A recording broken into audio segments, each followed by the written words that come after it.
Igande honetan ospatuko da Lejarreta klasika inoiz baino parte hartze handiagoarekin. 81 taldek osatuko dute 31,7 kilometroko ibilbidea. Horietatik 9 femeninoak izango dira eta 7 mixtoak. Dola 3 urtez lehen aldiz hasi zen, eta xume edo pixkanaka hasi zen ura, urtez urte goruntzi jo.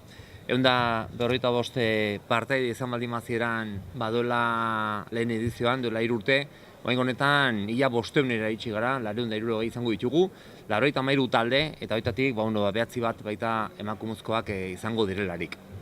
Lujoa da, azkenen Ordizia txirrindularitzaren referentzia bat izatea, eta honek nik uste baita Marino Lejarreta bertan izateak laguntzen duela. Alde batetik, nahi dugu, Marino Lejarretak Ordiziarekin duen lotura, izan duen lotura hori, nolabait omendu eta eskertu, eta bide batez ere baita Ordizia txirrindularitzaren festa batetan baita bihurtzea.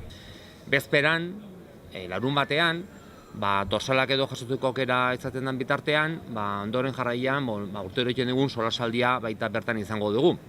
Eta beti ez dela Juan Mari Guajardo eta Arritxu izango du baita gurekin guztia omentzeko. Lasterketaren ondotik, omenaldiak ere egingo ditu Txapelgorri elkarteak. Aurten, Abraham Olano, Ramon Mendiburu eta EITB izango dira omenduak. Olanok berak parte hartuko du klasikan beste txirrindulari ohi batzuekin batera.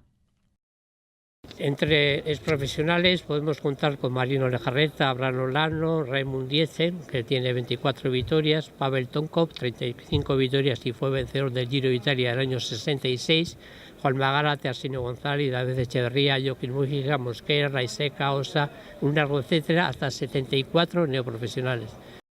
Txirrindularitzaz gozatzeko eguna izateaz gain, festa giroa izan ohi da nagusi Lejarreta klasikan. Espero duguna da giroa ona ukitzea eta zaletuentzako festa bat izatea, ez? Gutzako bakarrik ez, baizik eta zalentzako baita ez, guk gero Bazkarian eta ondo pasatzen dugu bata bestearekin hizketan eta azkenean berriz elkartzeko modu bada. Animo jende guztiari etortzea honea animatzea eta pixka beste garaia egiteko txirrindulariak berriro ere ikustea karreteran. Nik oso pozik sentitzen naz, holako egun bat sortzeatik eta ambiente oso politia gauten dalako eta beste hitzerik eskerrik asko dan hori eta gauzak ondo urten dezila. Mira un poquito aquí.